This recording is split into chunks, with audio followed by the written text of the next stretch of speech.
낙원교회 성도 여러분, 현장 예배가 잠시 중단되어도 우리의 예배는 멈추지 않아야 합니다. 오늘 비대면으로 예배해야 하는 시간 가운데 마음과 뜻과 정성을 다하여 예배할 수 있도록 그 어떤 예배보다도 집중력을 발휘하여 예배드릴 수 있도록 기도로 예배를 준비해 주세요. 믿음의 가족들을 위해서도 함께 기도해 주세요. 홀로 예배하기 힘든 지체들과 연약한 성도들이 결코 하나님과 멀어지지 않도록, 영적으로 방황하지 않도록 이 시간 함께 기도합니다. 샬롬 샬롬 샬롬 샬롬 샬롬 샬롬 내니 두려워 말아라 나의 아들 나의 딸아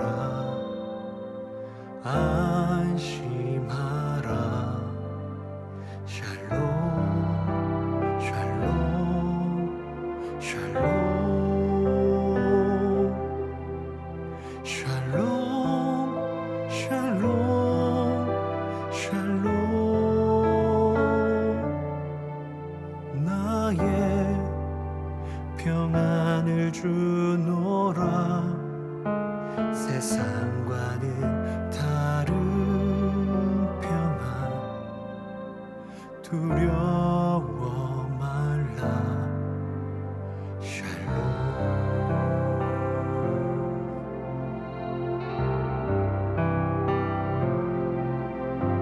샬롬 샬롬 샬롬 샬롬 샬롬 샬롬 내니 두려워 말아라 나의 사랑 나의 이스라엘 안심하라 샬롬 샬롬 샬롬 샬롬 샬롬 샬롬 평강 있을지어다 아버지께서 날 보냄같이 나도 널 보내노라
삼위의 하나님 사랑이 창조의 시작이 되었네 사람으로 지어진 우리 사랑의 존재가 되었네 삼위의 하나님 사랑은 끝없이 우리를 향하네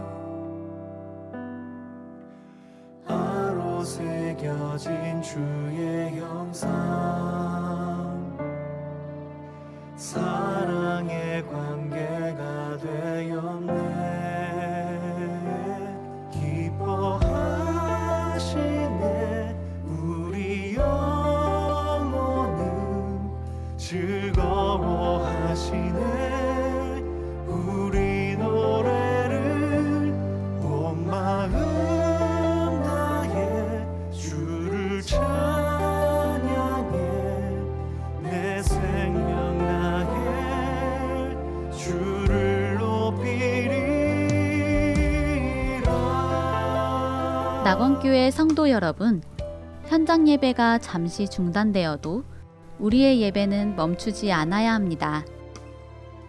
오늘 비대면으로 예배해야 하는 시간 가운데 마음과 뜻과 정성을 다하여 예배할 수 있도록 그 어떤 예배보다도 집중력을 발휘하여 예배드릴 수 있도록 기도로 예배를 준비해 주세요.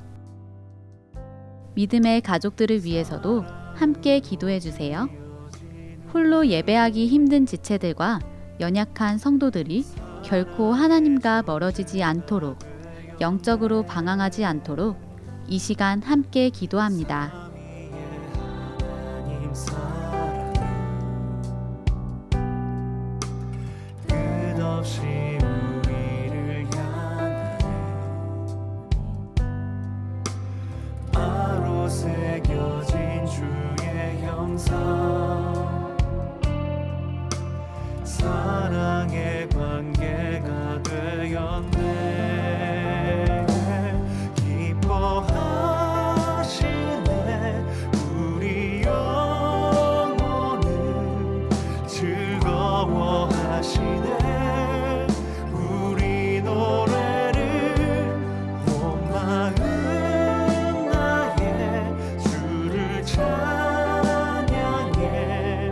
내 생명 다해 주를 높이리. 기뻐하시네.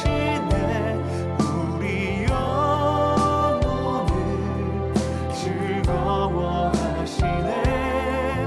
우리 노래를 온 마음 나의 주를 찬양해.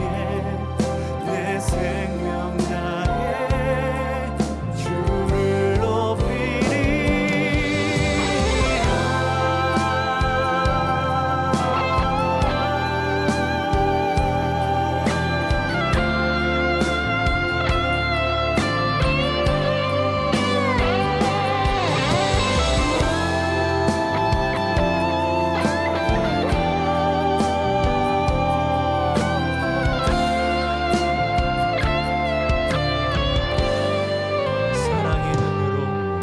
사랑의 눈으로 우릴 바라보시네. 사랑의 노래로 주께 감사드리네. 사랑의 눈으로 우릴 바라보시네. 사랑의 노래로 주께 감사드리네.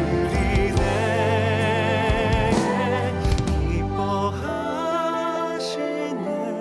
우리 영혼을 즐거워하시네. 우리 노래를 온 마음 나의 주를 찬양해. 내 생명 다해 주를 높이리. 기뻐하시네. 우리 영혼을 즐거워하시네. 우리 노래를 온 마음 나의 주를 찬양해. 내 생명 다해 주를 높이리. 기뻐하시네. 우리 영혼을 즐거워하시네. 우리 노래를 온 마음 나의 주를 찬양해.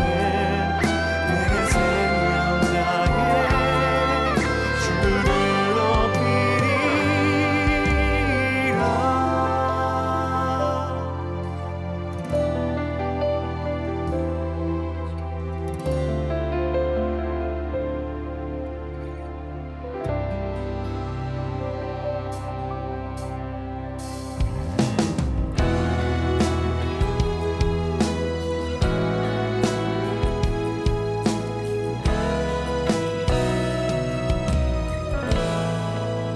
주님 앞에 주님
할렐루야. 이 시간 마음을 정돈하시고 묵도하심으로 2021년 8월 8일 주일 예배 하나님께 드리도록 합니다.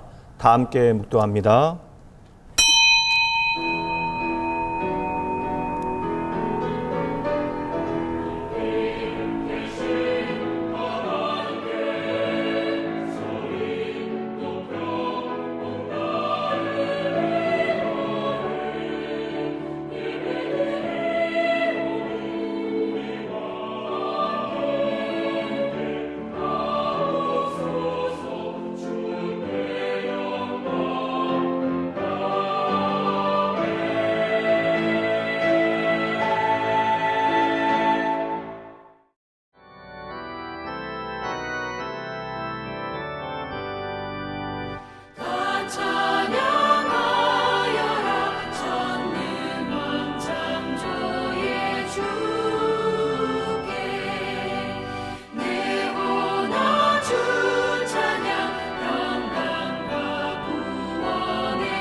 만군의 여호와여, 주의 장막이 어찌 그리 사랑스러운지요.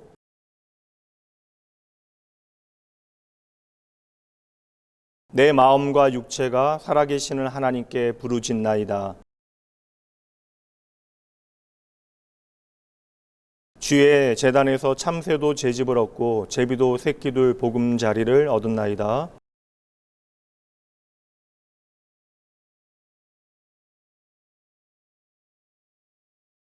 주께 힘을 얻고 그 마음에 시온의 대로가 있는 자는 복이 있나이다. 그곳에 많은 샘이 있을 것이며 이른 비가 복을 채워 주나이다.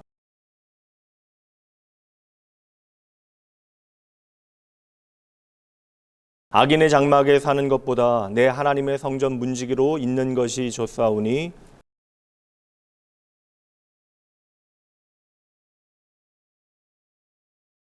전능하사 천지를 만드신 하나님 아버지를 내가 믿사오며 그 외아들 우리 주 예수 그리스도를 믿사오니 이는 성령으로 잉태하사 동정녀 마리아에게 나시고 본디오 빌라도에게 고난을 받으사 십자가에 못 박혀 죽으시고 장사한 지 사흘 만에 죽은 자 가운데서 다시 살아나시며 하늘에 오르사 전능하신 하나님 우편에 앉아 계시다가 저희로서 산자와 죽은 자를 심판하러 오시리라.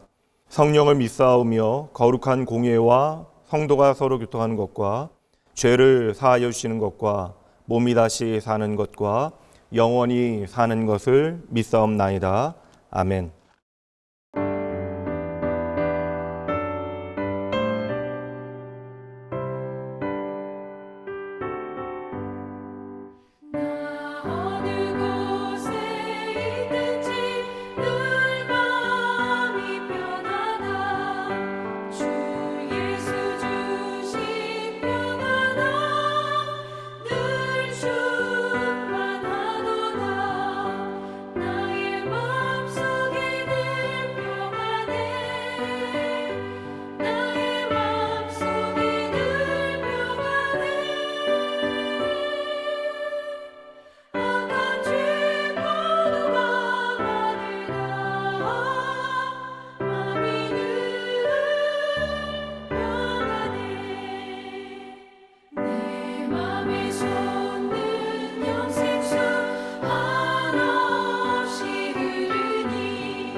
나는 오직 주의 사랑을 의지하여 싸우니 나의 마음은 주의 구원을 기뻐하리이다.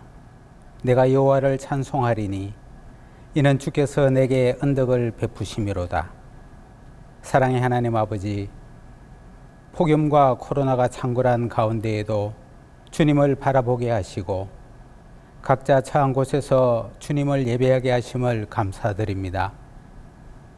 이 시간 정결한 마음을 허락하사 온 마음과 뜻과 정성을 다해 하나님을 예배하게 하시고 성령의 교통하심으로 주 안에서 온전히 하나 되게 하옵소서.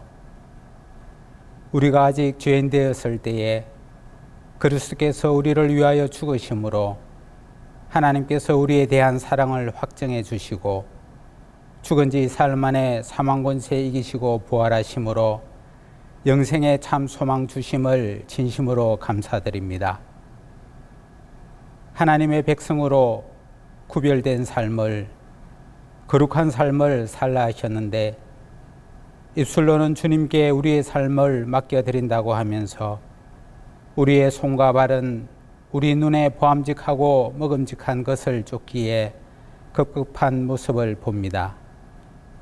주님, 저희들의 연약함과 어리석음을 긍휼히 여겨 주옵시고 저희들의 탐심과 탐욕을 버리고 주님의 말씀을 청종하는 삶을 살아갈 수 있도록 은혜를 더하여 주옵소서.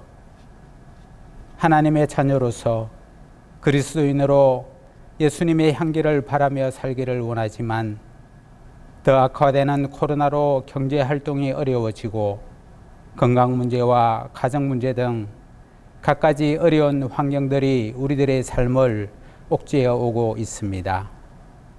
하나님 아버지, 저희들을 불쌍히 여겨 주옵소서.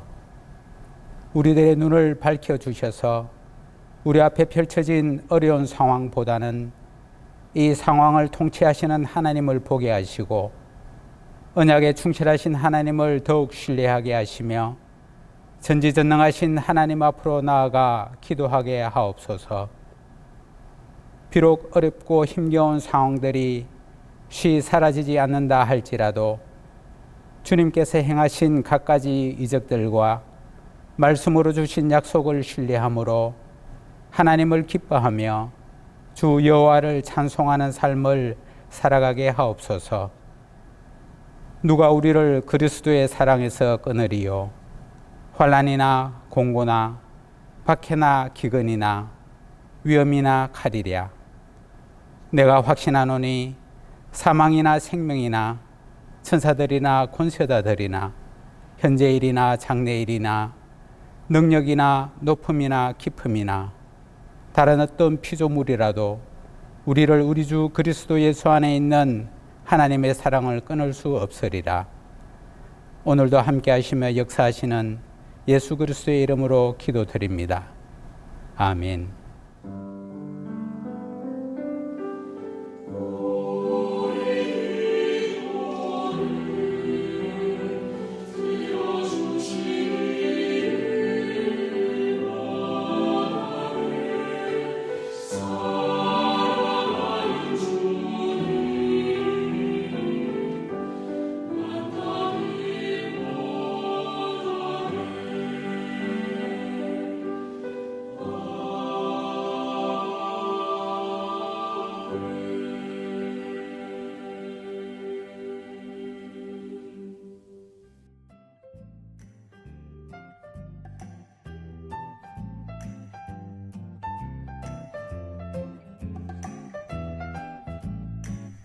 (2021년 8월) 둘째 주 주일 낙원교회 교회 소식입니다. 할렐루야! 오늘 주일 현장 예배와 온라인 예배로 함께 하신 여러분 모두를 주님의 이름으로 진심으로 환영합니다. 예배 안내 드립니다. 정부 방역 지침에 따라서 낙원교회는 80명 현장 예배를 드릴 수 있습니다. 내일 새벽 예배부터 현장 예배를 다시 시작합니다. 다음 주 8월 15일 주일 예배는 9시, 11시, 1시 총 3부로 나누어서 예배합니다. 예배 신청은 2시 30분에 받습니다. 8월 15일 주일부터 교육부서 예배를 현장 예배와 온라인 예배로 함께 드립니다. 저녁 30분 말씀 읽기와 10분 기도를 위해서 문자가 발송됩니다. 우리의 시선을 하나님의 말씀에 두어 흔들리지 않는 성도의 삶을 살아내셔야 합니다. 가정에서 예배드리는 여러분의 모습을 사진이나 영상으로 담아서 보내주세요. 비록 함께 예배하지는 못하지만 같은 시간, 같은 마음으로 예배하는 모습을 교역자 카톡으로 보내주세요. 2021년의 두 번째 설교 주제, 크신 하나님 까닭에 멋지고 아름다운 인생이란 주제로 말씀이 선포됩니다.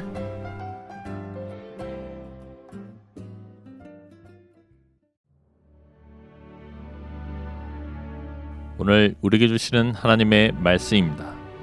사무엘하 1장 17절에서 19절까지의 말씀입니다.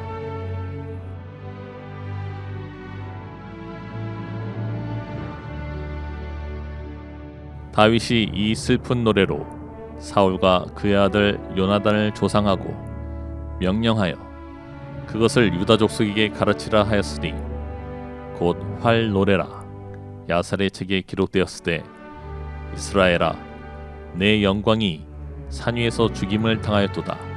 오호라 두 용사가 엎드려졌도다.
할렐루야. 한 주간 평안하셨습니까?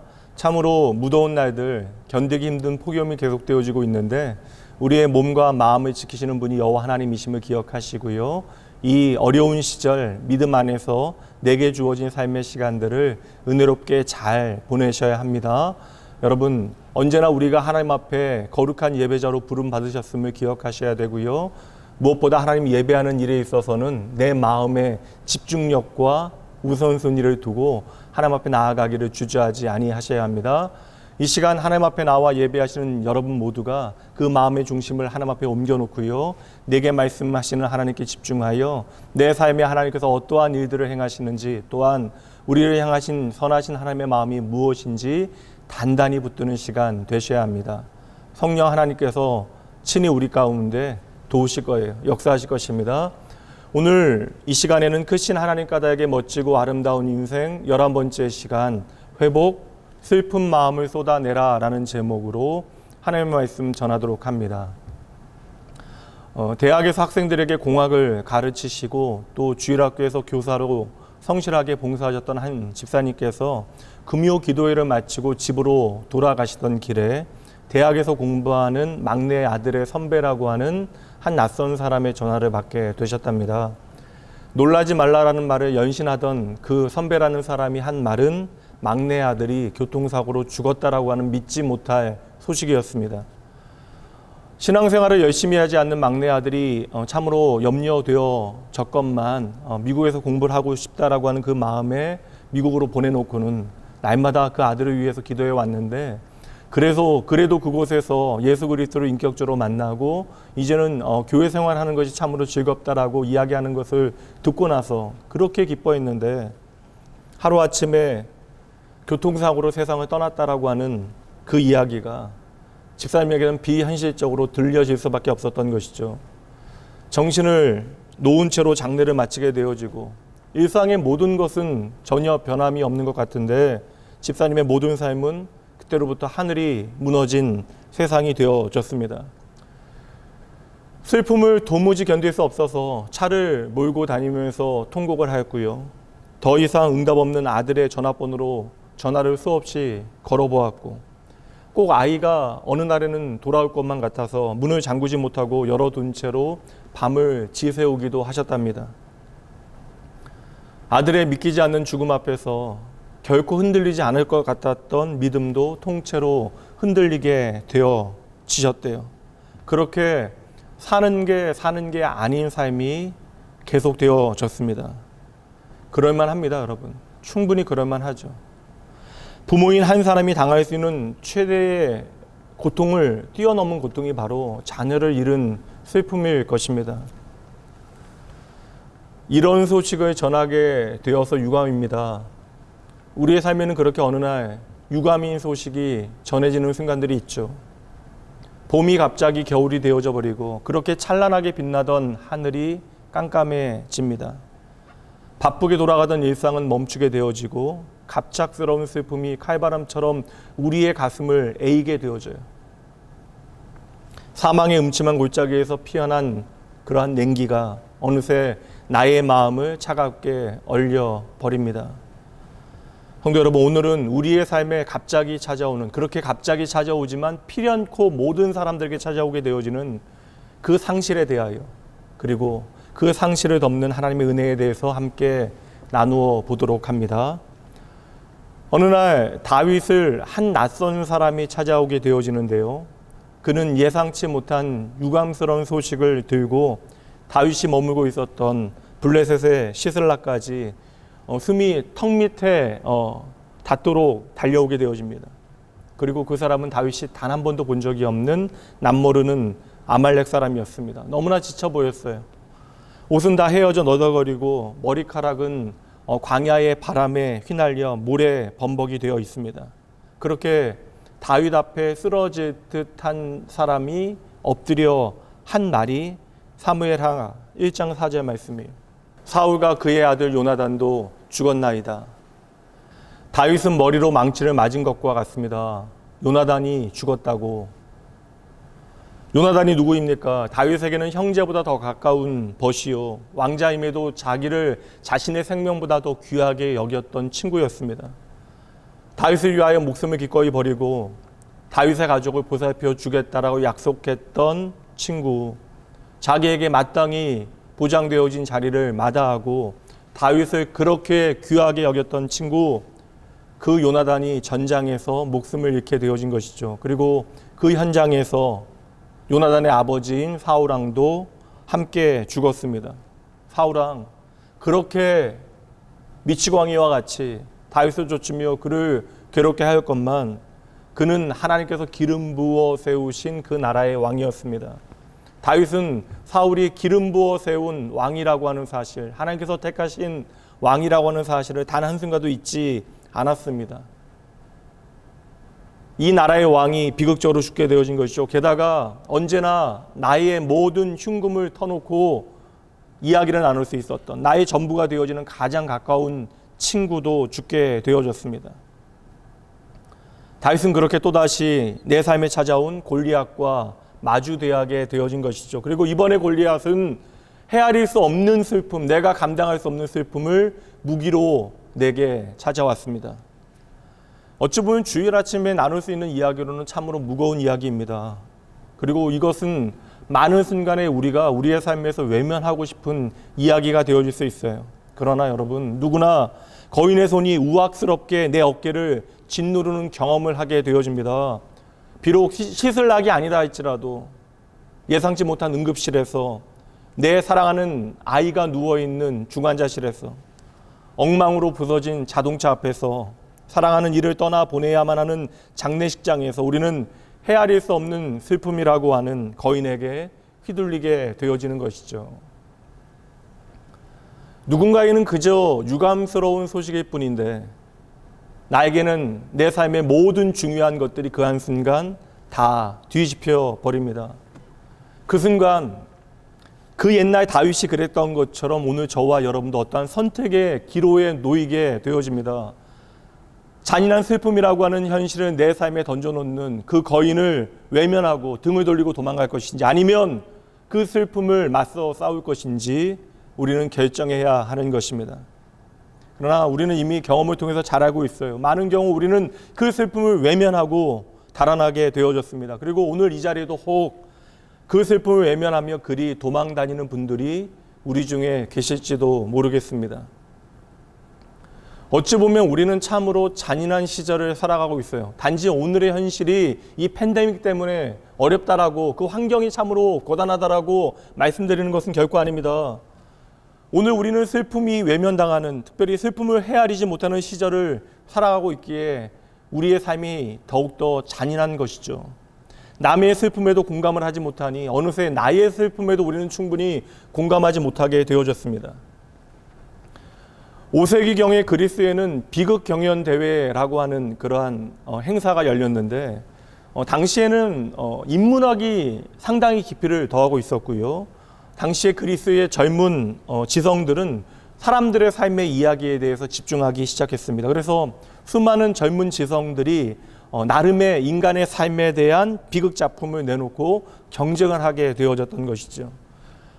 관객들은 무대 위의 주인공들이 꼭 자신인 양 그들의 이야기에 집중했습니다. 울고 웃었던 것이에요. 그리고 그들의 이야기가 나의 이야기인 것처럼 이입되어지고, 타인의 슬픔이 어느새 나의 슬픔이 되어지고, 그렇게 한껏 눈물을 흘리게 되어지면 놀랍게도 감정의 전이가 그 안에서 벌어지게 되어집니다. 그렇게 공유되어진 슬픔의 감정을 우리는 카타르시스라고 부릅니다. 슬픔을 함께 공유하고 함께 슬퍼하는 것, 이 카타르시스가 공동체를 건강하게 만드는 것이에요. 저는 그래서 교회만큼 하나님의 창조의 섭리 가운데 순수한 카타르시스를 깊이 경험할 수 있는 공동체가 없다라고 확신합니다. 그러니 여러분, 결코 여러분의 마음이 딱딱해지면 안 돼요. 여러분의 감정이 둔해지고 무자비해져서는 안 되는 것입니다. 우리식으로 이야기하자면 공감 능력이 떨어진다라고 하는 것은 신앙의 감수성이 결여되어진 것이에요. 그리고 하나님의 창조의 섭리에도 어긋나는 것입니다. 바울 사도의 권면 듣도록 하죠. 로마서 12장 15절 말씀입니다. 즐거워하는 자들과 함께 즐거워하고 우는 자들과 함께 울라. 즐거워하는 자들과 함께 즐거워하고 우는 자들과 함께 울라. 그러니 여러분, 오늘 말씀에 기록되어진 다윗의 슬픔을 나와는 상관없는 이야기로 들으시면 안 돼요. 오늘 다윗이 경험하고 있는 슬픔은 우리가 반드시 헤아려야만 하는, 우리의 삶에 반드시 찾아오는 우리의 삶의 이야기가 되어집니다. 여러분, 우리의 인생에 우리가 결코 피할 수 없는 절대적인 상실과 슬픔이 있다면 그것은 바로 죽음에 대한 거예요. 사실 우리가 죽음에 대해서 잘 알고 있다라고 생각하지만 그 죽음을 어떻게 다루어야 하는지는 우리가 잘 알지 못합니다. 그저 사랑하는 이의 시신을 땅에 묻고 그래서 우리는 등을 돌리게 되어지는 것이고 그 다음은 있는 것이에요. 그게 전부입니다. 죽음을 다루는 방법을 우리는 전혀 그렇게 알지 못하기에 가능한 빨리 그 사실로부터 벗어나는 것이 그 슬픔으로부터 벗어날 수 있는 유일한 길이 되어지는 것입니다. 그렇게 죽음의 문제는 우리의 삶에 깊은 상처를 남기게 되어지고 죽음은 우리가 아무리 오늘 외면한다 할지라도 우리의 삶에 답할 수 없는 수많은 질문을 남기게 되어지는 것이죠. 그래서 우리는 그 죽음이라고 하는 것이 우리 현실에 다가오게 되어지면 등을 돌리고 도망가고 싶은 마음이 드는 거예요. 화제를 바꾸고 문제를 회피해 보려 합니다. 미친 듯이 일에 몰두해 보기도 해요. 내가 즐길 수 있는 일을 찾아보기도 합니다. 예전에 한 권사님께서는 남편이 세상을 떠난 다음에 남편과 수십 년을 함께 살았던 그 집에 거하는 것이 너무나 힘드셔서 아예 다른 동네로 이사를 가시곤 주일마다 힘들게 교회에 오셨습니다. 그때는 왜 저렇게까지 하셔야만 하나라는 생각이 들었는데 이제서야 그 마음이 조금은 이해가 갈 듯합니다. 권사님께서는 죽음이라고 하는 슬픔을 나름 그렇게 다루셨던 거예요. 여러분, 분명한 것은 죽음의 문제는 우리의 삶의 모든 것을 다 앗아간다라는 것입니다. 그것도 억지로 약탈해 갑니다. 죽음은 그렇게 우리의 삶에 내가 소중히 여겼던 모든 것들을 앗아가는 거예요.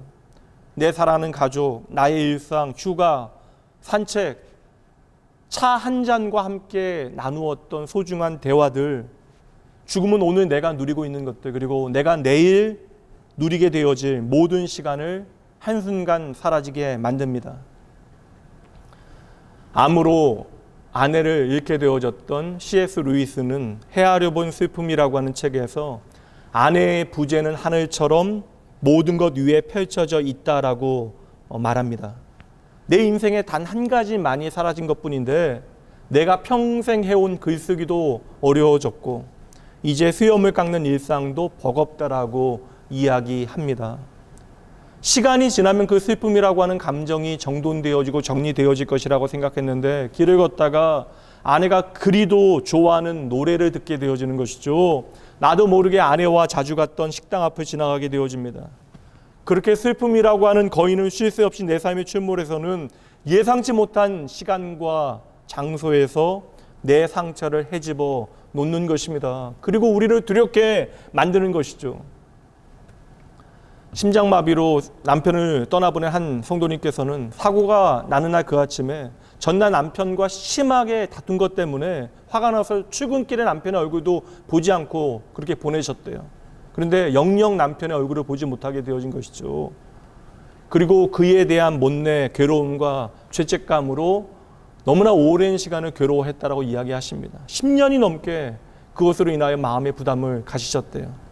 여러분, 죽음의 문제는 그 죽음의 순간을 기다리는 사람들에게도 벅찬 문제가 되어지지만 죽음 이후로 남게 되어지는 사람들에게도 참으로 힘든 문제가 되어집니다. 부부가 나란히 걷는 모습에 먼저 떠난 이가 내 마음에 아프게 다가옵니다. 엄마 아빠의 손을 잡고 걸어가는 아이를 볼 때마다 속절없이 떠나버린 자식 생각에 목이 메게 되는 것이죠. 그렇게 슬픔이라고 하는 거인은 잠도 식욕도 우리의 삶에서 빼앗아갑니다. 이유 없는 건망증이 우리 안에 심해지고 깊은 상실감에 삶의 의욕도 어느새 꺾여 버립니다. 사실 여러분, 상실의 무게는요, 누군가와 제대로 나누어질 수 있는 성격의 문제가 아니에요. 게임에서 지는 문제가 아닙니다. 자동차 안에 키를 놓고 내린 그러한 문제가 아니라고요. 사랑하는 이를 잃어버린 그러한 슬픔은 절대로 우리 안에 잊혀지지 않습니다. 그래서 결국 오늘 다윗처럼 슬픔의 깊은 수렁 가운데 빠져들게 되는 것이죠. 제가 대학에 들어가서 사귀게 되어진 가장 가까운 친구가 있었는데 참으로 좋은 아이였습니다. 제가 그 친구를 보면서 목사가 될 만한 사람 바로 이러한 사람이어야겠다라는 생각이 들었던 친구인데 어느 날 제가 그 친구를 좀 초대해서 교회에도 초대하고 이제 그 교회 행사가 끝나고 저희 집에서 밥을 먹고 하룻밤 이런저런 이야기로 같이 좀 시간을 보내기로 하였는데 마침 교회 청년부에서 연락이 와서 수련회 답사를 가자라고 하는 그런 이렇게 부탁을 받은 거예요. 근데 그 친구는 오랜만에 저하고 시간을 가지게 되어졌으니 그냥 그것은 다른 교회 청년들이 가도 되는 일이니 자신은 저와 함께 그날 있겠다라고 이야기를 했습니다. 그런데 저는 신학생이 그래서야 되겠냐고 등을 떠밀어 보냈는데 그 친구에 대한 소식을 제가 그날 밤 마감 뉴스에서 듣게 되어졌습니다. 홍천강에 빠진 2명의 어린이 가운데 첫 번째 어린이를 구한 후에 두 번째 아이를 구하다 세상을 떠났다라고 하는 뉴스였어요. 장례가 진행되어지던 사흘 내내 어떠한 현실감이 없었습니다. 그런데 며칠 지나서 그 죽음이 저에게 현실이 되자마자 감당 못할 그런 부채감과 죄책감에 저는 도망가고 싶었습니다. 학교를 떠나고 목회자의 길도 포기하려 했습니다. 그래서 저는 그렇게 급하게 정신없이 당시에 군대로 도망을 갔습니다. 저도 답을 몰랐던 거예요. 오늘 말씀에 다윗이요, 나의 생명같이 귀했던 요나단이 죽었다라는 소식을 듣고 슬픔에 애가를 부르게 되어집니다. 사무엘하 1장 17절 말씀. 다윗이 이 슬픈 노래로 사울과 그의 아들 요나단을 조상하고 무수한 전쟁터를 누비고 다녔던 용맹한 장수가 굳은 살 박힌 손에 수염이 덕수룩한 얼굴을 파묻고 흐느끼고 있습니다. 11절 12절 말씀.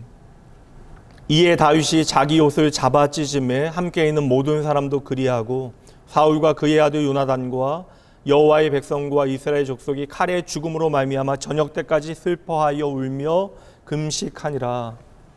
지금 다윗이 통곡하며 울고 있습니다. 그리고 다윗과 함께했던 사람들도 지금 수많은 사람들의 안타까운 죽음 앞에서 소리 높여 울고 있는 것이죠. 옷을 찢으며 큰 소리로 울며 아픔을 쏟아내고 있는 거예요. 그 죽음이 꼭 자신들의 책임인 것처럼 여겨졌던 것입니다. 지금 울고 있어요. 통곡하고 있습니다. 근데 성도 여러분, 저는 여기에 바로 슬픔에 대한 답이 있다라고 믿습니다. 우리가 슬픔을 만나게 되어질 때 우리도 이렇게 해야 합니다. 마음의 상처를 씻어내야 하는 거예요. 그리고 가라앉았던 그 자리에 상처가 다시 덧나게 되어지면 우리는 다시 씻어내야 합니다. 눈물이 강을 이룰 때까지 우리는 그 일을 계속해야 하는 것이에요. 다시 한번 말씀드립니다. 슬픔은요, 외면한다라고 그냥 사라지는 것이 아니라는 것이에요. 예수님께서도 그렇게 슬픔을 다루셨습니다. 사랑하는 친구의 무덤 앞에서 주님께서 눈물을 흘리시는데요. 요한복음 11장 35절. 예수께서 눈물을 흘리시더라. 왜 그렇게 울고 계십니까? 왜 예수님께서 울고 계셔요? 이 자리는 나사로의 죽음의 현장입니다. 여러분 아시잖아요. 나사로는 죽었지만 이제 곧 주님을 통하여 나사로는 다시 살아나게 되어질 것입니다. 그리고 예수님께서 무덤 문을 열어놓으시고 나사로를 향하여 나사로야 나와라 외치실 것입니다. 그러면 나사로가 살아날 거예요. 그렇다면 그럼에도 불구하고 왜 주님이 울고 계시냐라는 것이죠. 이것에 대해서 꽤 그럴듯한 대답을 저는 신학적으로 드릴 수 있을 것 같아요. 하나님의 구속사와 하나님을 떠난 그런 인류에 대한 주님의 그 마음 설명해낼 수 있지만 오늘은 가장 놓치기 쉬운 답을 여러분에게 드리려 합니다. 주님께서 왜 울고 계십니까? 주님은 슬퍼서 우시는 거예요. 죽음이라고 하는 것은 그렇게 인간의 삶에 슬픔을 가져오는 것입니다. 생명을 앗아가는 죽음 까닭에 주님이 그렇게 울고 계시는 것이죠. 그렇다면 여러분, 주님께서 그 죽음 앞에 눈물을 흘리셨기에 우리도 상실의 슬픔 앞에서 울 수 있다라는 거예요. 주님께서 울고 계십니다. 베드로도 울었어요. 에베소 성도들도 이제는 다시 바울 사도를 볼 수 없다라고 하는 사실 앞에서 바울의 목을 껴안고 울었습니다. 이 시간 이 말씀 꼭 드리고 싶어요. 슬픔에 잠긴 모든 사람들의 곁에는 그 슬픔을 아시는 예수 그리스도께서 함께 하십니다. 그리고 깊은 상실의 슬픔 가운데 있는 저와 여러분을 향하여 주님께서는 오늘도 말씀해 주십니다. 얘들아, 울어도 좋다. 얼마든지 애통하거라. 나도 울지 아니하였느냐. 성도 여러분, 꼭 기억하셔야 돼요. 눈물을 창조하신 분이 바로 하나님이십니다. 눈물은 먹구름처럼 쏟아지는 소나기처럼 감당 못할 슬픔에 뜨거워진 우리의 감정을 식혀주는 거예요. 눈물은 댐과 같아서 참을 수 없는 괴로움의 압력을 줄여주는 일을 하는 것입니다. 하나님의 창조의 섭리 가운데 우리에게 주어진 축복이라고요. 그러니 여러분, 좀 중년의 남자들에게도 좀 울지 말라라는 이야기 하지 마세요. 하나님의 창조의 섭리 가운데 우리에게 주어진 것이라면 그것을 마땅히 여기고 남자들의 우는 것도 여러분 기꺼이 받아들여 줘야 합니다. 참으로 신실한 신앙인이었던 아버지의 죽음 앞에서 장례를 마친 다음에 대학에 갓 입학한 막내딸이 제게 따져 물었습니다. 내 아버지를 빼앗아간 범인이 누구입니까? 하나님이라면 하나님이 어떻게 그러실 수 있고, 하나님이 아니라면 왜 하나님은 우리를 사랑하신다며 그러한 일을 막아주지 아니하십니까? 제 앞에서 통곡하며 따져 묻는 그 아이에게 그 순간 목사로서 해줄 수 있는 다른 말이 없었습니다. 그냥 아이를 위해서 기도해주고 저도 함께 울어 주었어요. 때로는 우는 것이 가장 좋은 답이 되어지는 순간이 있습니다. 장례를 집례하게 되어진 목회자인 저는 죽음을 객관적으로 바라봐야 돼요. 그리고 깊은 슬픔에 빠진 유족들에게 말씀을 통해서 권면하고 위로해야 합니다. 그런데 어떠한 죽음 앞에서는 장례 예배 중에 저도 울음을 삼게 하는 순간들이 있고 또 어떠한 장례 앞에서는 울기도 합니다. 왜라고 하는 유족들의 그 질문이 저의 질문이기도 하기 때문에 그래요. 여러분, 오늘도 우리가 객관적인 진리 말고요. 우리 다 알고 있잖아요. 객관적인 진리 말고 우리의 인생의 주관적인 사건들과 주관적인 그 사건에 적용되어져야 하는 진리, 그것에 대해서 우리가 언제나 명백한 답을 할 수는 없는 것입니다. 인생의 문제가 결국 그렇게 가볍지 않아요. 하나님께서는 우리의 인생을 참으로 귀하게 여기십니다. 천하보다 우리의 생명 하나가 더 귀하다. 주님께서는 말씀하시잖아요. 그러니 여러분, 그 인생이 어떻게 가벼울 수 있겠습니까? 모든 인생은 나름이요. 수고하고 무거운 짐을 지고 오늘도 살아가고 있습니다. 그러니 어떠한 사람도, 심지어 목사도 그 모든 슬픔에 대한 답을 내가 알고 있다라고 하는 것은 지독한 교만입니다. 모든 슬픔에 대해서 내가 답을 해주는 것은 여러분 옳지 못한 일이에요. 그런데 인생에 대해서 하나님보다 더 많이 아는 교만한 사람들이 있습니다. 하나님 앞에 책임지게 되어질 거예요. 여전히 부족하고 엉터리 같은 목사이지만 그럼에도 결코 놓치지 않는 확신 하나가 있습니다. 그것은 바로 하나님의 끈질긴 기다림에 대한 확신이에요. 하나님을 오해해서 때로는 그분을 향하여 원망을 쏟아놓게 되어질 때가 있습니다. 그러나 여러분, 한 가지는 꼭 기억해 주세요. 우리가 슬픔을 붙잡게 되어지는 그 순간에도 함께 소망 한 가지를 붙잡아야 합니다. 그것은 바로 나의 모든 질문에 대하여 하나님께서 답하실 수 있다라고 하는 그 사실 잊지 마셔야 합니다. 이거 기억하고 애통해하고 우시면 되는 거예요. 창세기에 보면 무시무시한 하나님의 심판의 이야기가 등장합니다. 인류의 죄로 세상을 물로 심판하신 후에 하나님께서는 무지개를 당신의 구원과 회복의 약속으로 보여주십니다. 예전에 저는 이 사건이 너무나 충격이었어요. 과연 무지개가 소망이 되어질 수 있을까라는 생각도 해봤습니다. 그러나 말씀을 통해서 깨닫게 되어진 것이 있어요. 하나님께서 아름다운 무지개를 빚어내시는데 그 무지개를 빚어내는 재료가 바로 비처럼 하염없이 내리는 하나님의 눈물이었다라는 사실입니다. 성경 전체를 읽으면서 저는 이 사실 깨닫게 되어졌어요. 예전엔 그저 홍수 그 자체에 대해서 무서운 하나님의 심판을 두려워했건만 그 심판이 우리에게 미칠 수밖에 없다라고 하는 하나님의 마음, 그리하여 하늘로부터 이 땅에 내리던 그 비가 하나님의 눈물이었다는 사실을 깨닫게 되어진 것이죠. 예수님께서 얼마나 오래 우셨는지는 몰라요. 성경이 말해주지 않습니다. 오늘 다윗이 얼마 동안 눈물을 흘렸는지는 알 길이 없습니다. 그런데 자신이 어느 정도 애통해 왔는지는 본인이 잘 알고 있을 것입니다. 그렇게 슬픔을 내려놓아도 괜찮을 때가 그 눈물의 끝에 찾아오게 되어지는 거예요. 여러분, 다시 말씀드립니다. 마땅히 슬퍼해야 하는 때가 있는 거예요. 그런데 요즘은 너나 할 것 없이 슬픔은 너무나 빨리 떨쳐버리려 합니다. 슬픔에 매이지 않기 위해서 발버둥 쳐요. 그런데 여러분, 슬픔을 치유하는 데는 반드시 시간이 필요합니다. 그러니 내 자신에게 스스로 슬퍼할 수 있는 여유를 주셔야 하는 것이죠. 성경도 우리에게 그 슬픔을 다룰 수 있는 지혜를 나누는데요. 전도서 7장 4절 말씀입니다. 지혜자의 마음은 초상집에 있으되 우매한 자의 마음은 혼인집에 있느니라. 지혜자의 마음은 초상집에 있다. 성경을 좀 보시죠. 성경 곳곳에 보면 탄식하며 눈물 흘리는 사람들의 이야기가 나온다고요. 하나님이 사랑하시던 사람들의 삶에는 그러한 탄식과 눈물이 있습니다.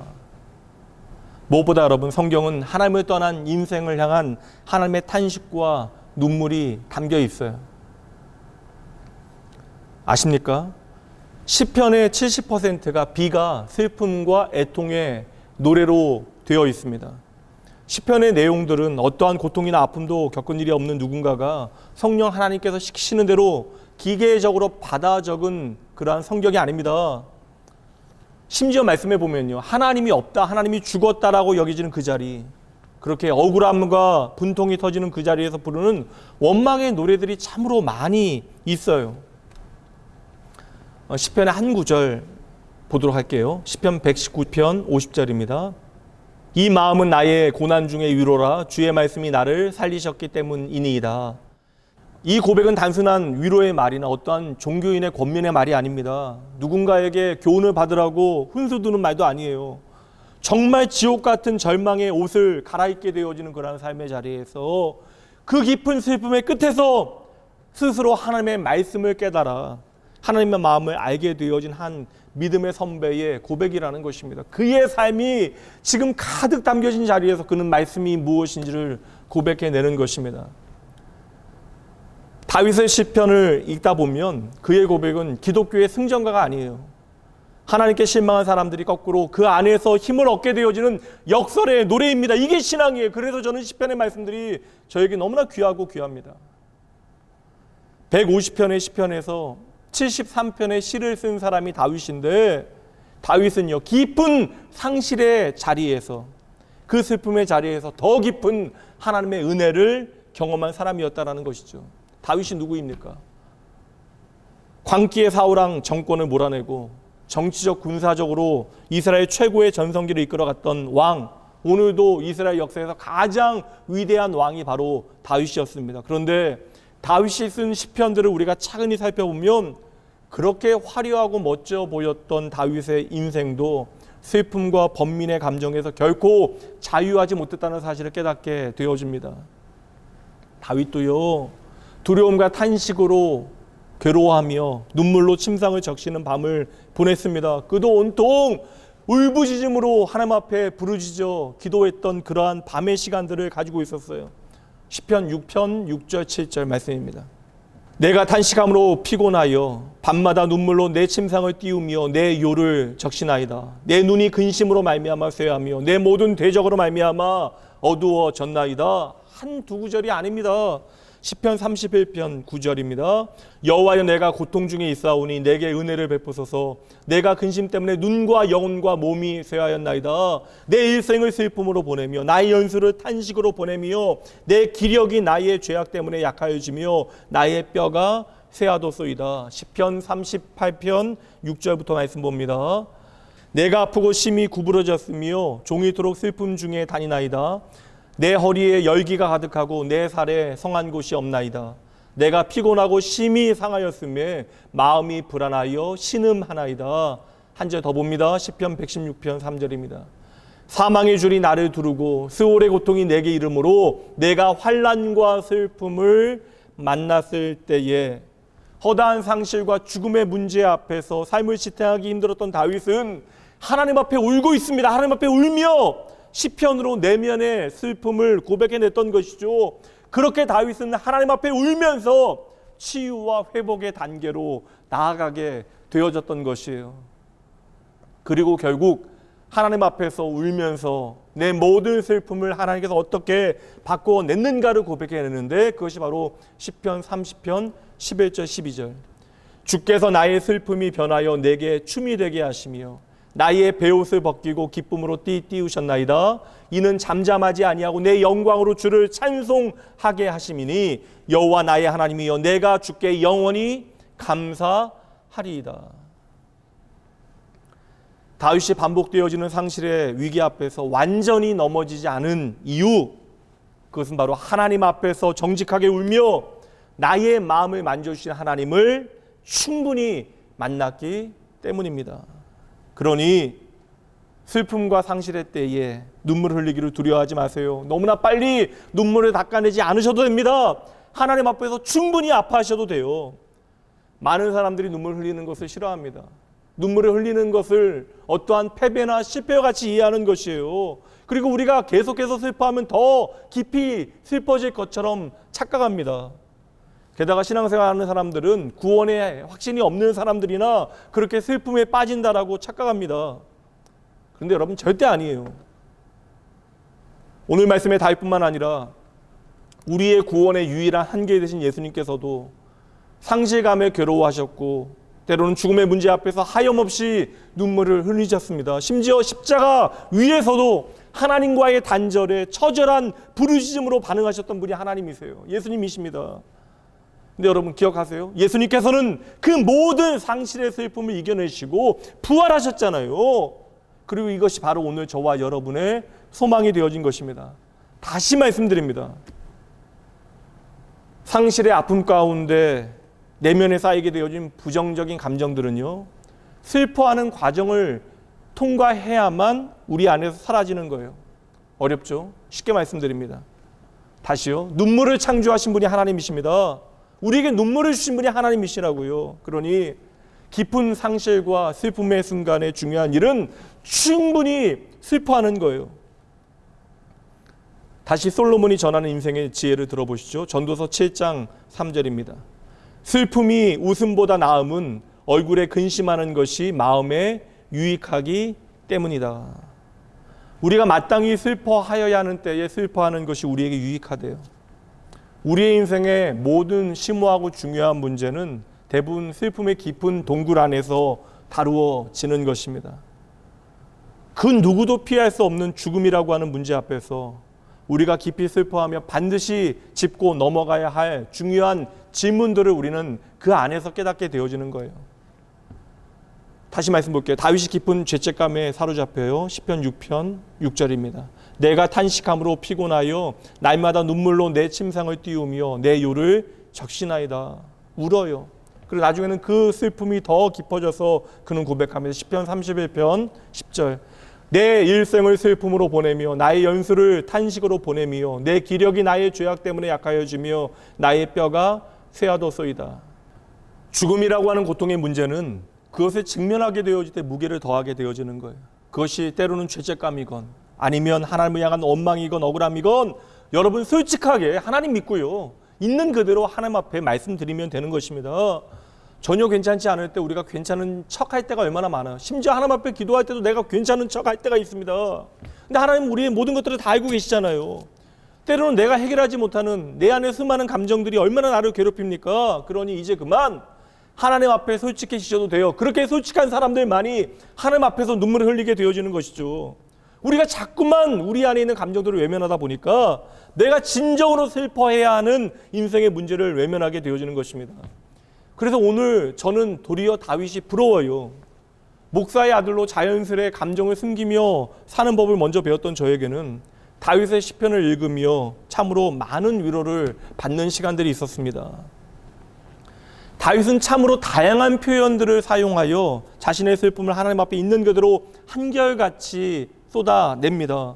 사무엘하 1장 19절 말씀, 오늘 말씀 보세요. 이스라엘아, 내 영광이 산 위에서 죽임을 당하였도다. 오라, 두 용사가 엎드려졌도다. 24절, 이스라엘 딸들아, 사울을 슬퍼하여 울지어다. 26절과 27절, 내 형 요나단이요, 내가 그대를 애통함은 그대가 내게 심히 아름다움이라.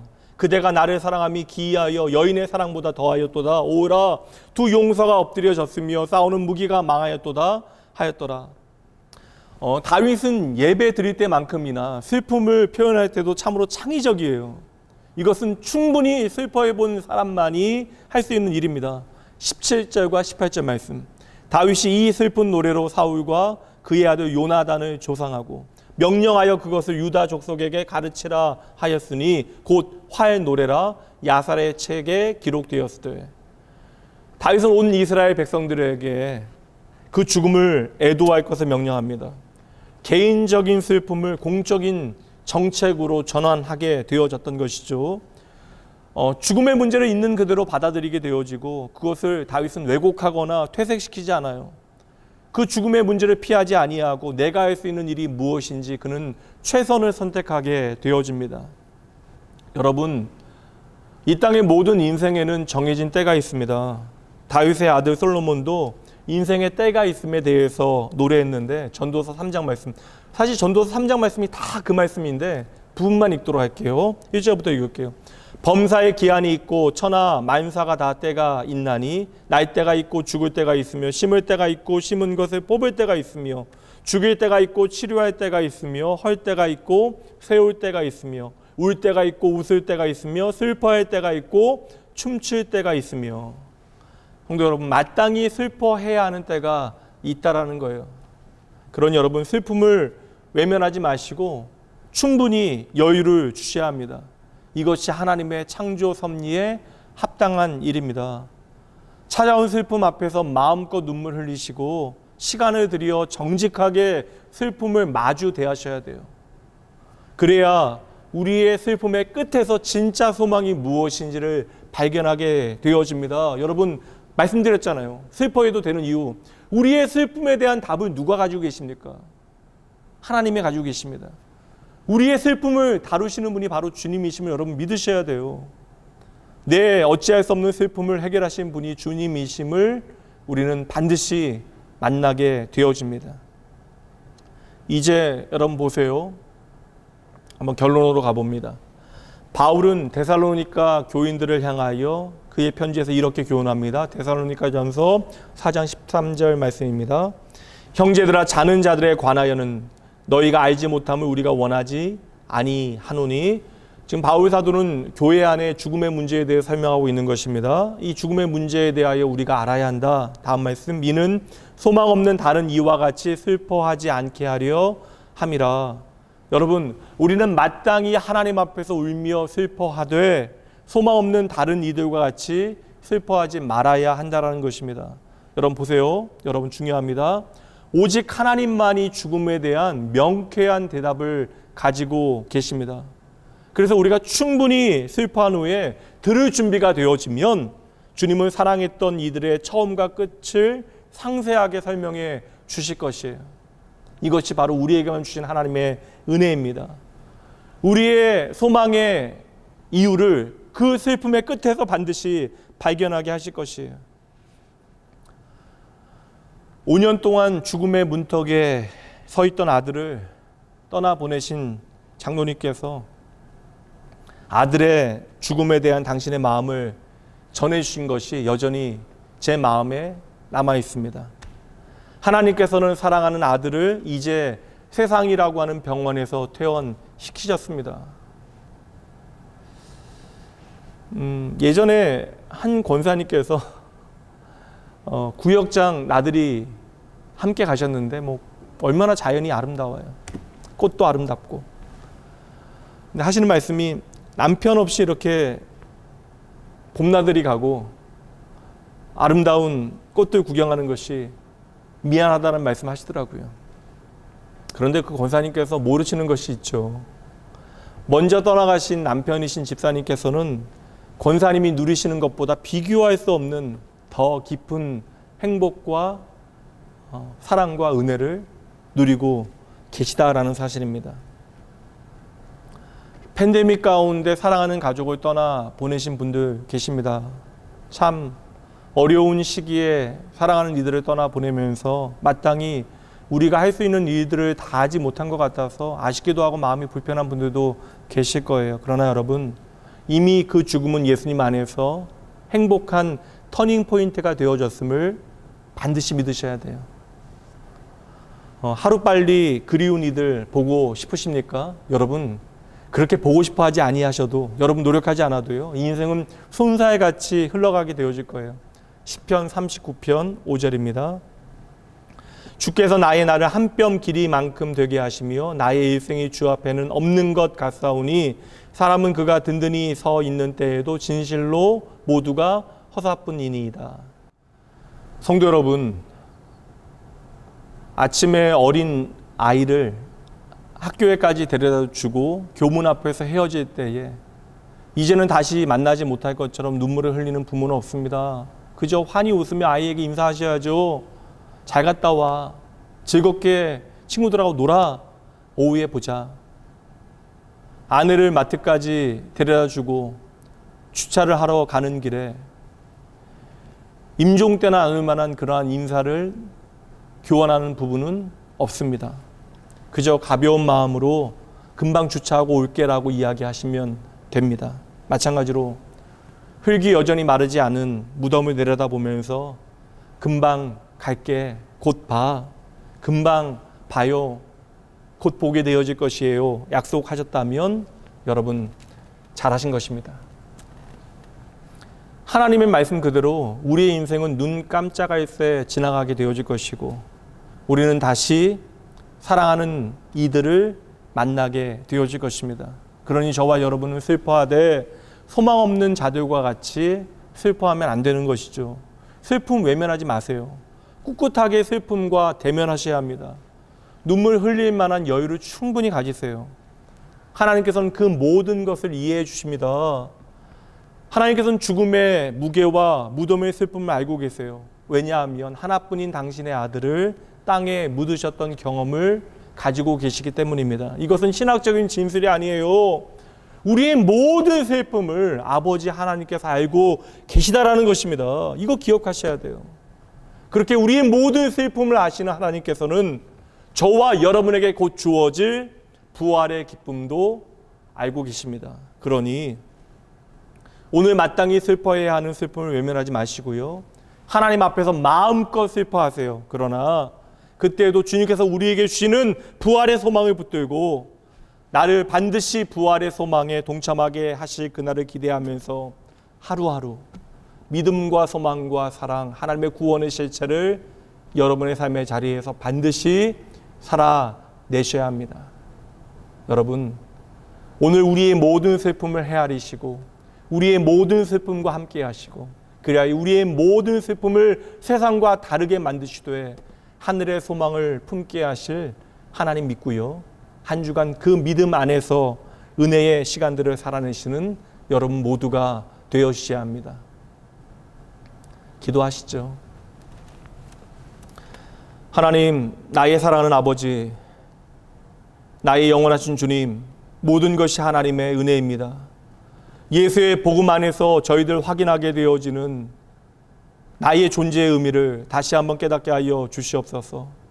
나를 하나님의 자녀 삼아주시고 천국 백성 삼으신 주님의 선하신 뜻을 이 시간 바라봅니다. 감당할 수 없는 깊은 슬픔이 우리의 삶에 잔인하게 던져질 그때에 하나님께서 언제나 우리가 충분히 그 모든 슬픔을 슬퍼하고 이겨낼 수 있는 시간을 허락하심을 기억하게 하여 주시옵소서. 주여, 슬픔을 외면하지 아니하고 정직하게 하나님 앞에 토해낼 때 감당 못할 그 상실 이후의 삶을 새롭게 만드시는 하나님을 만나게 되어짐을 저희도 잊지 아니하겠습니다. 나의 모든 슬픔을 책임지시는 분이 하나님이심을 믿기에 나에게 오늘도 눈물을 허락하시는 분이 하나님이심을 알기에 나에게 슬픔과 그 눈물을 통한 이 모든 시간을 이겨내게 하신 하나님의 배려와 사랑에 참으로 감사하게 하여 주시옵소서. 이 시간 모든 상실과 슬픔 가운데 있는 주의 사랑하는 자녀들로 하여금 흔들리지 않는 나라를 보게 하시고 믿게 하시고 살게 하여 주시옵소서. 예수의 죽음과 부활을 통하여 오늘 저희들로 하여금 하늘의 소망을 단단히 붙들게 하여 주시옵소서. 주여, 오직 주님만이 오늘 우리가 살아갈 이유가 되어 주십니다. 우리가 주님 안에 있다면 고난이나 형통이나 우리에게 더 이상 문제가 되어지지 않습니다. 우리가 주님 안에 있다면 삶과 죽음도 더 이상 우리에게 문제가 되어지지 않습니다. 오직 주님 안에 거하는 것, 오직 주님과 함께 살아가는 것, 그리고 주님을 위하여 우리의 인생을 드리는 것, 더할 수 없는 축복임을 기억하게 하시고 우리에게 주어진 삶의 시간 가운데 그렇게 날마다 하나님의 마음 헤아리며 저희들 살게 하여 주시옵소서. 이 시간 주님 앞에 정직하게 머리 숙인 주의 자녀들의 삶을 인도하여 주시옵소서. 이들의 삶을 책임지시되 하나님의 마음 더욱더 단단히 붙드는 인생 되게 하여 주시옵소서. 이 한 주간 모든 상실의 자리에서 하나님의 위로와 치유를 경험하게 하실 나의 가장 좋은 치료자 예수 그리스도 그 이름으로 간절히 기도합니다. 아멘.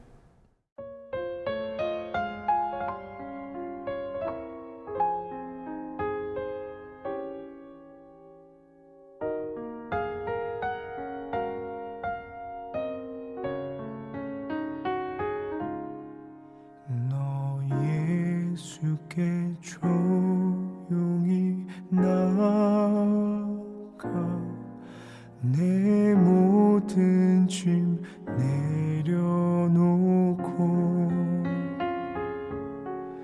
주 십자가 사랑을 믿어 죄 사함을 너 받으라. 주 예수의 은혜를 입어 내 슬픔이 없어지리. 내 이웃을 늘 사랑하여 너 받은 것 거저주라. 주 예수께 조용히 나가 내 마음을 쏟아놓으라. 늘은 미리 보시는 주님 그 은혜를 베푸시리. 주 예수를 친구로 삼아 늘 내 옆에 모시어라. 그 영원한 생명샘 물에 내 마른 목 죽이어라.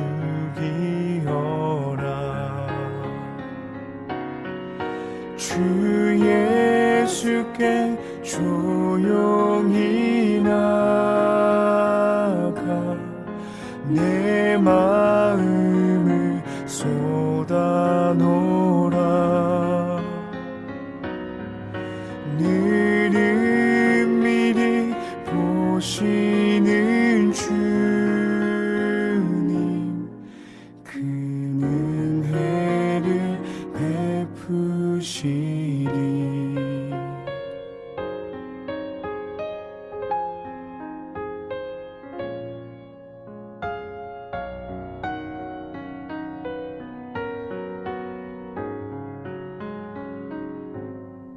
너 주님과 사귀어 살면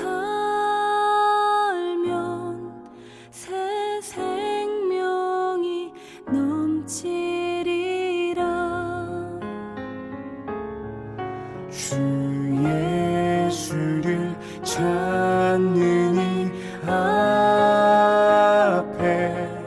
참 밝은 빛 비추어라.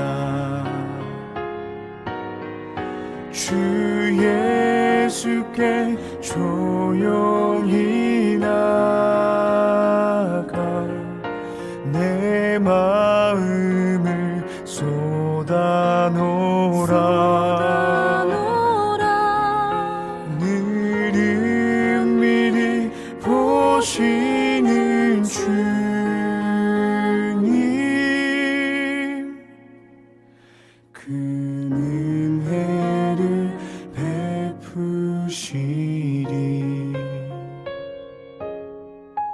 그 은혜를 베푸시리.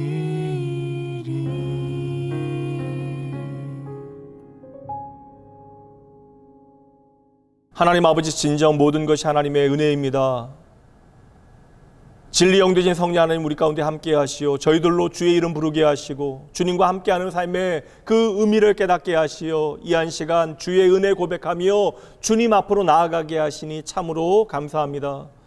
오직 우리를 향하신 하나님의 그 선하신 인도하심과 그 사랑에 감격하여 이 한 시간 우리의 마음과 삶이 담긴 이 헌금 주님께 올려드립니다. 물질이 많고 적은 것 저희도 매이지 아니합니다. 무엇보다 우리의 마음의 중심이 주님 앞에 담겨지게 하시고 드리는 물질이 하나님의 생명의 역사와 주의 몸된 교회와 하나님의 영광 위하여 귀히 사용되게 하여 주시옵소서.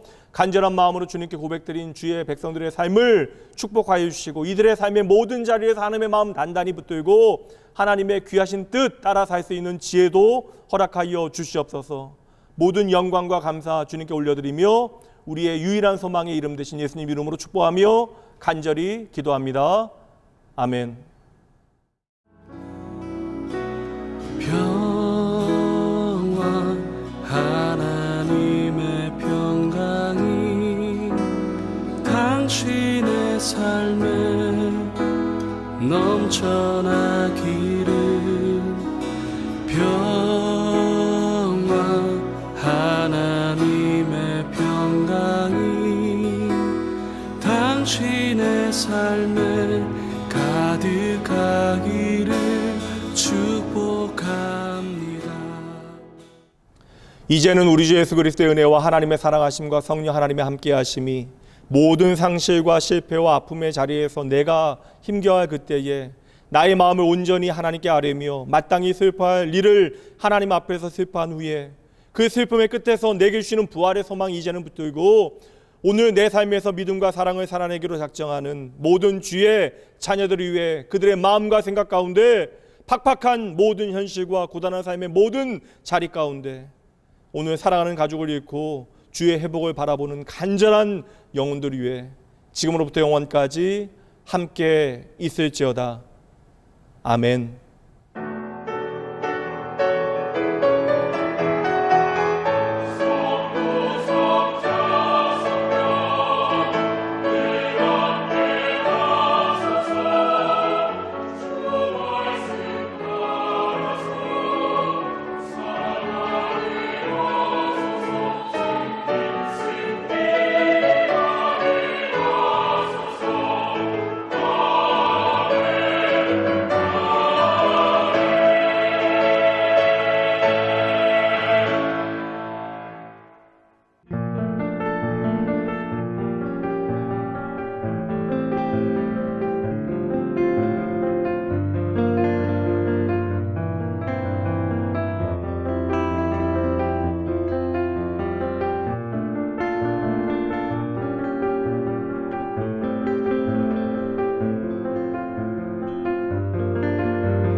하나님의 사랑을 사모하는 자, 하나님의 평안을 바라보는 자, 너의 모든 것 창조하신 우리 주님이 너를 얼마나 사랑하시는지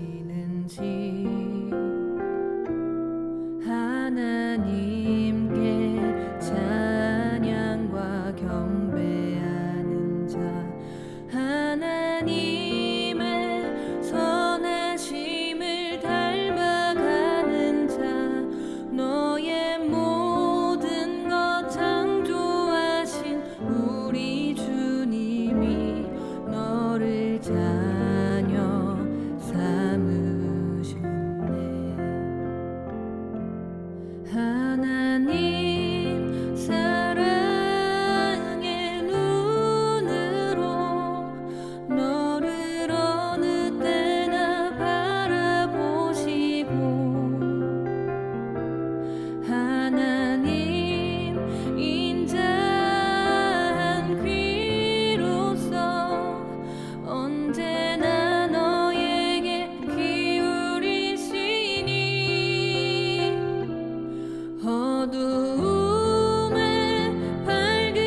하나님께 찬양과 경배하는 자 하나님의 선하심을 닮아가는 자 너의 모든 것 창조하신 우리 주님이 너를 자녀 삼으셨네.